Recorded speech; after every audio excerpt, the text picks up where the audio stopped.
One of the legendary names surrounding the Lake of the Ozarks shootout playcraft boats and the Dorris family. Well, Jim Dorris, well known in the boating world as the founder of Playcraft Boats, has died at age 75. He was a familiar face to the Lake of the Ozarks powerboating events, of course, including the shootout. Now, I'm going to read his obituary. The guy was so impactful down here. Jim Dorris, son of Daryl and Mary Scales Dorris, was born in Morton, Mississippi on April 25, 1944, and departed this life on December 9, 2002 in Kissimmee, Florida at the age of 78 years old. Jim graduated from high school in Morton, Mississippi, and continued his education by briefly attending a junior college.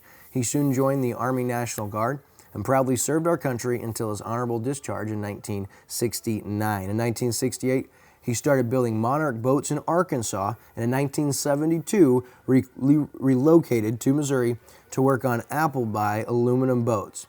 He officially started his own boat building company, building Playcraft and Charger boats back in '74, and after 20 years of building boats, he began brainstorming on combining the comfort of a pontoon with performance.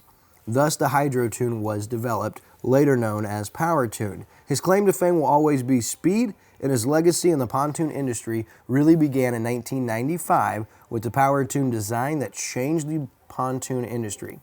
Simply said, Jim Dorris loved boating.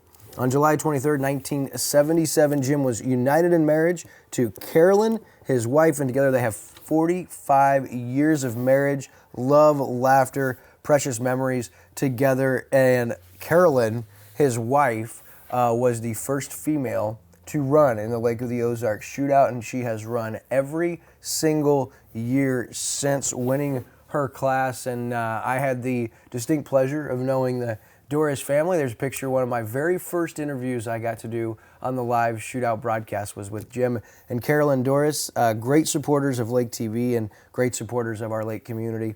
So Lake TV, we pass on our condolences to the Dorris family and everyone that loved and will remember Jim for so many years. Just such an impactful individual. Nice people, good people.